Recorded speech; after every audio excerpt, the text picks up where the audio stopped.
Today I want to discuss using XUnit with ASP.NET Core, and XUnit is the unit testing framework that is one among others that you can use with ASP.NET Core or any .NET Core application. In today's tutorial, I'm going to use a class library where I'm going to add some business logic to that class library, and then I will have another project which will be an XUnit project that will test the business logic in the class library. For the theme, I'm going to use Fizzbuzz. And what is Fizzbuzz? Well, if you go to Wikipedia here, it's a game, a word game, where essentially if a number is divisible by 3, you call out fizz. If it's divisible by 5, you call out buzz. And if it's divisible by 3 and 5, you call out Fizzbuzz. So let us create some test cases here. I'm going to open up Notepad, and maybe we can create about 5 test cases to see how we can build unit testing. So given 2, the output should be 1, 2. Given 3, the output should be 1, 2, fizz, because 3 is divisible by 3. Given 5, the output should be 1, 2, fizz, 4, buzz. Given 15, the output should be 1, 2, fizz, 4, buzz, fizz, 7, 8, fizz, buzz, 11, fizz, 13, 14, Fizzbuzz. Okay? We may want to add another test case. Let's say given a number greater than, say, 1000, we want to throw an exception. You may want to say, given a negative number, throw an exception, given a 0, throw an exception, or any such situation. So these are our test cases. Let's get started. So I'm going to create a new folder here, and I'll call it the Fizzbuzz system.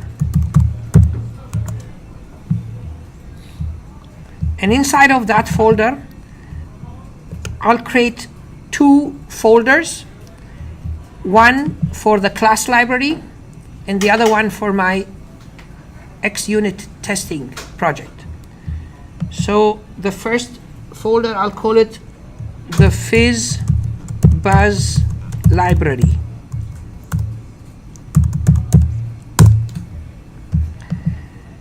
The second folder,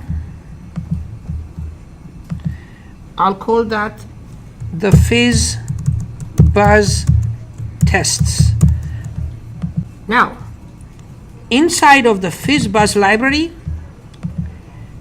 I'll go into a command prompt, and here I'm going to use the .NET new command line utility to generate for me my code.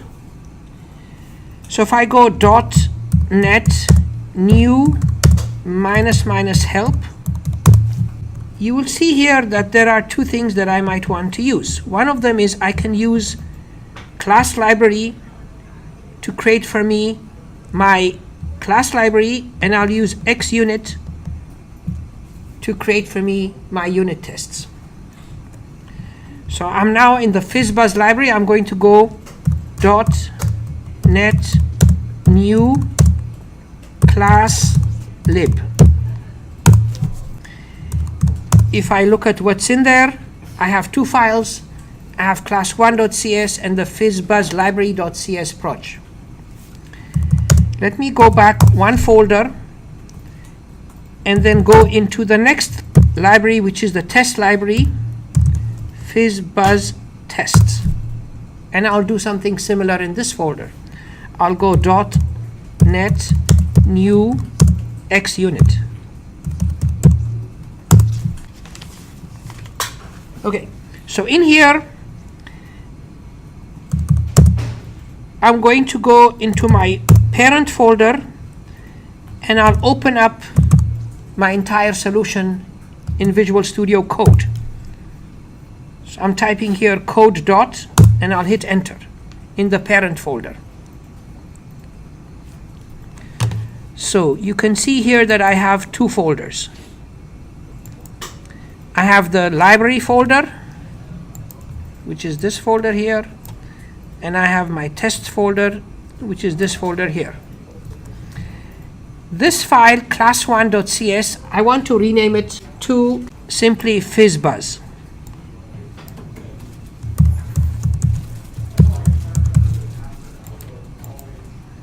And the class name, I'll also change to Fizzbuzz.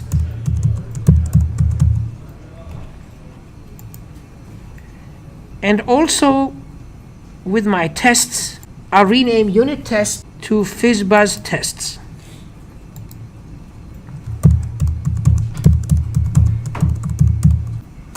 And I'll change the class name too.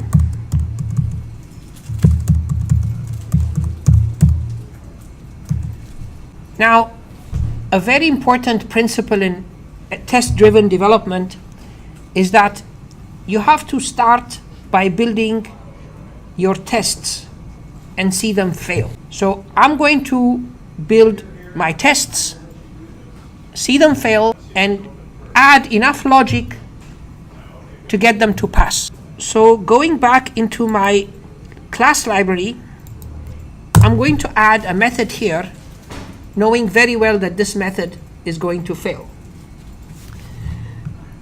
I'm going to add a method called getResult.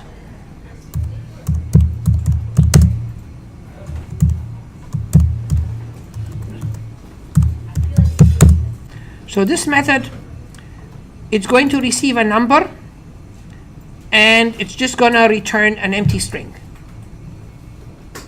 It's not going to do anything with that number.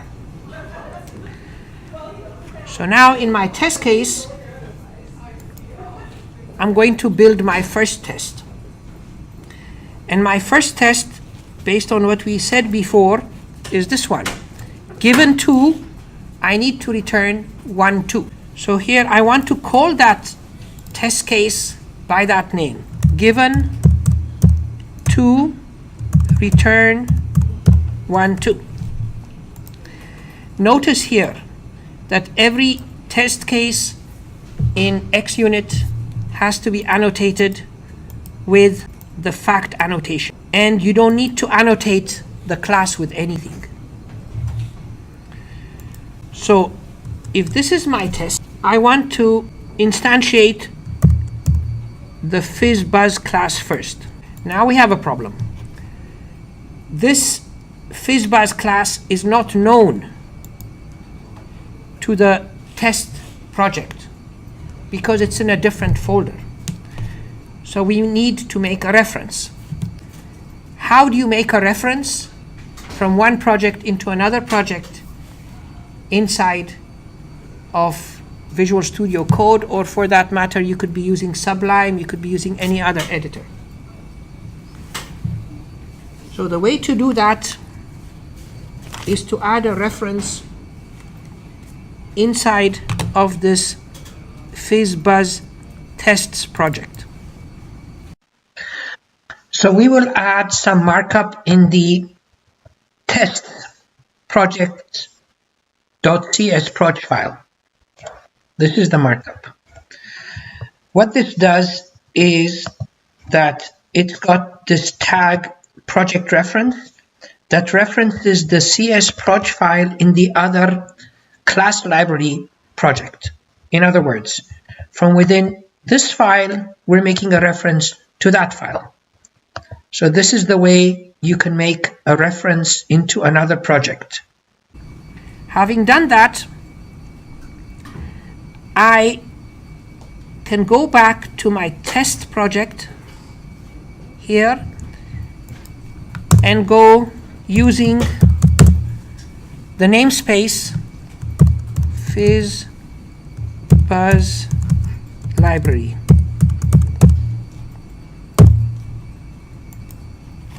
Now the way to find out whether this actually works, let's save and go into the command line here. I should go into the testing folder and go .NET build. Yep, and we're good. So now we can continue. Let's close everything here and continue with our tests. So now we're going to display what is expected. So I'm going to say here string expected, right, wrong here, string expected equals to, what we expect is 1, 2, space. This is what we expect. What is the actual? The actual would be calling the getResult method and passing it 2. This is the actual. Now, the test would be an assert.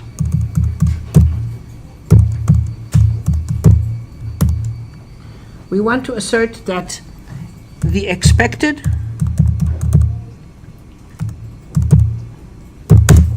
is being compared with the actual. This is our test case. Now let's run our test case. To run the test case, you come into the command prompt here and simply go .NET test. And the result shows us that we have a failure, and this is what was expected, and the actual was some unknown response. So let's fix it. We know that we created a test and we know that it was supposed to fail because our business logic hasn't been built yet. So let's go and build a business logic. In here, we want to do something like this. We want to say for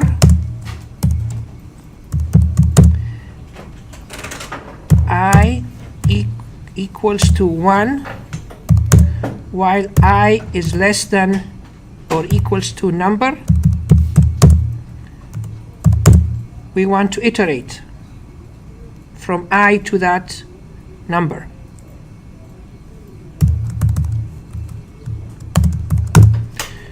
So we want to say result. We're going to concatenate to the result I.toString plus a space. Okay? This is enough logic to make the test pass. So now let's go and see. And yes, our test passes.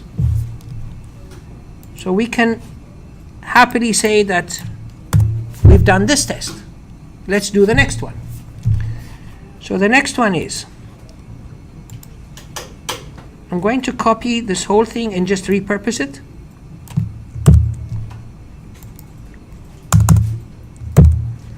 This one would be given 3, I want to return 1 to fizz.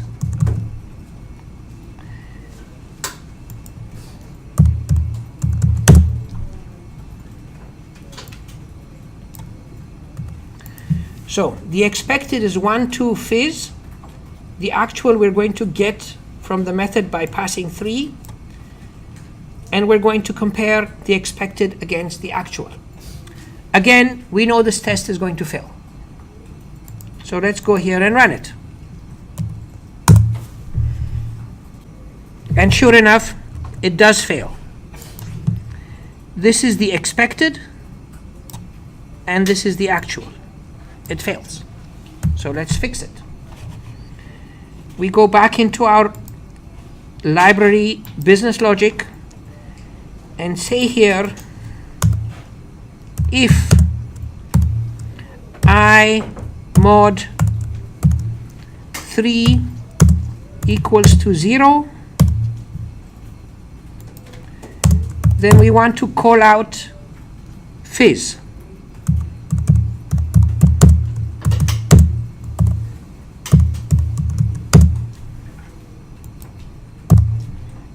Else, we'll just return this.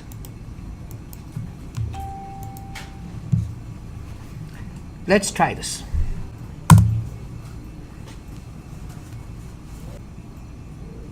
And sure enough, our test passes. We have 2 tests and both of them they pass. So let's go back to our test cases and say we've done this one, let's delete it. The next one is given 5, we expect 1, 2 fizz, 4 buzz. Let's create that test case.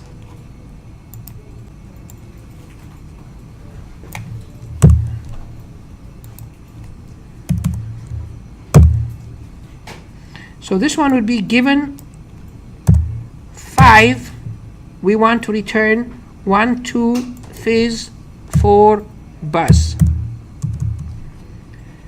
So the expected, I can pretty much copy it from here because I want to save typing it.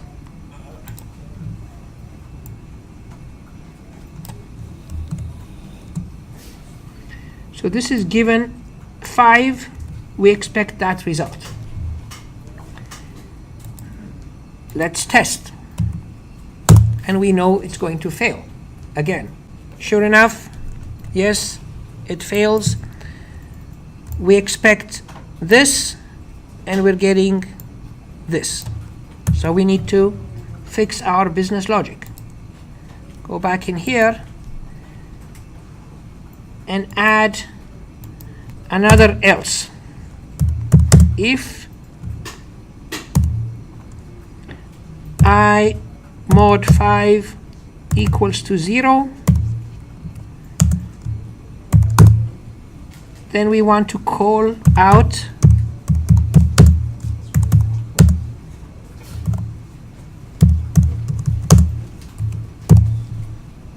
else, we just return the number. Let's test.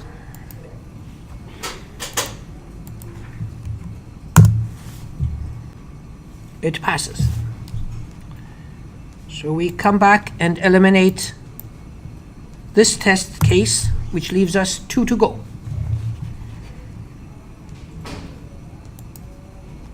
We add one more test, and then we'll add the final test.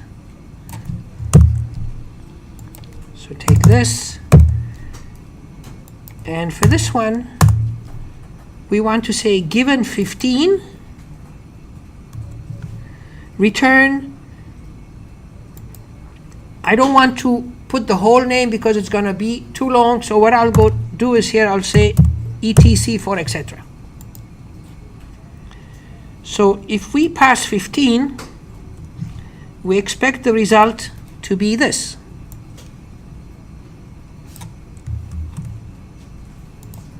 So I'm going to paste this here. Let me run the test cases. And I know that one is going to fail.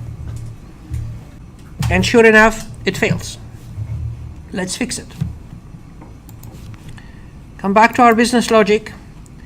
And down here, I'm going to say if I is divisible by 3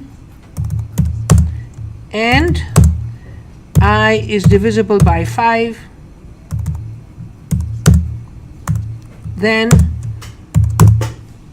we want to call out Fizzbuzz.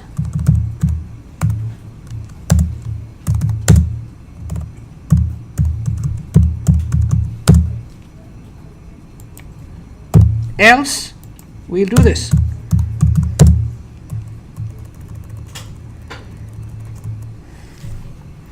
Let's test.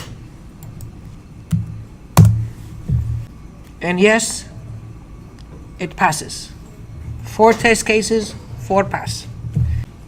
The last one is if the number is greater than 1,000, we wanted to throw an exception. This is our business rule. So let's build that.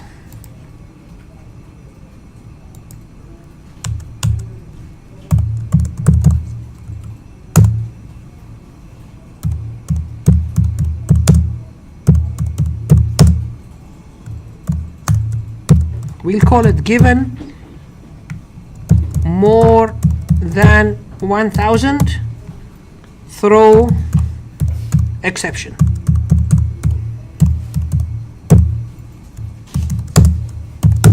So to do that, again, we'll instantiate one of these Fizzbuzz objects, and we'll have an action object here, and this will be the result of calling our method fb.getResult, and we'll pass it 1001. It has to be greater than 1,000.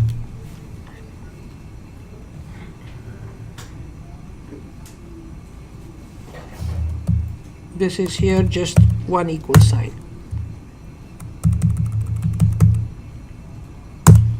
And then we'll do an assert. Assert that it throws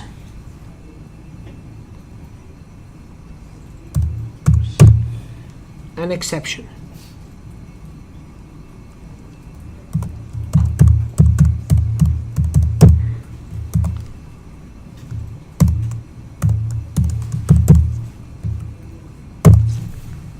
So this is our test case here. Test case is instantiate the object, call the get result, and that will return some sort of an action object, and we check that that action object throws an exception. Let's test.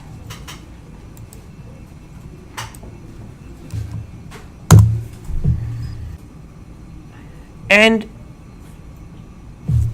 our test case has failed, because as it is, our business logic is not wired to throw any exceptions.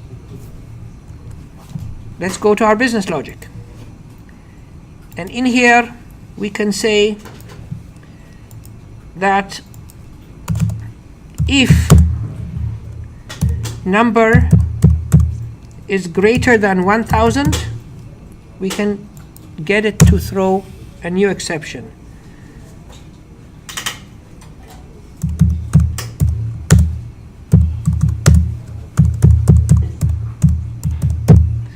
And if you want, you can put a description for that exception.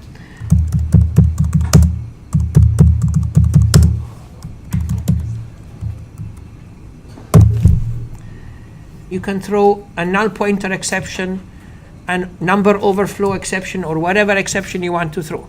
But to make things easy, I'm just throwing the generic exception. So now let's run this. And sure enough, we have 5 tests, and all the tests have passed and none of them have failed.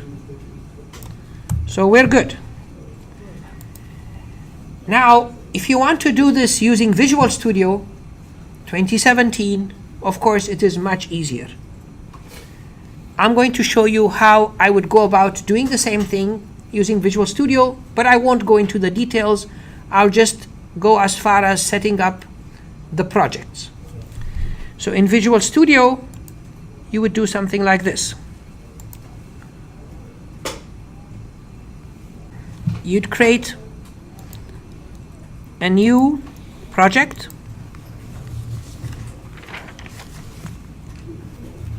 and I would choose .NET Core here and a class library. Now, the class library, I would call that, say, Fizzbuzz library, and the solution, I will call that Fizzbuzz system, for example, like we did before.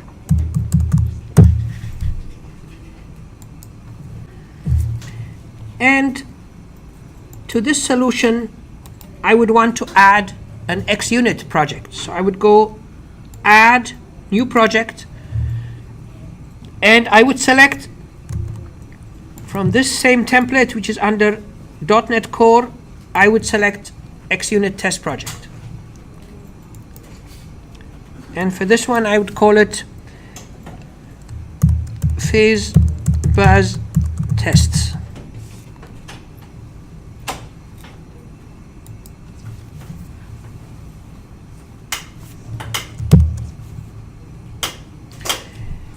We must make a reference from the Fizzbuzz tests to the Fizzbuzz library.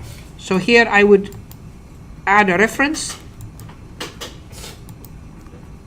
to another solution, which is the Fizzbuzz library.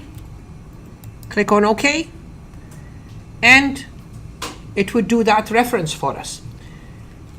Just like we did with .NET Core, if I come in here in the Fizzbuzz tests and I have a look at the csproj file by doing this,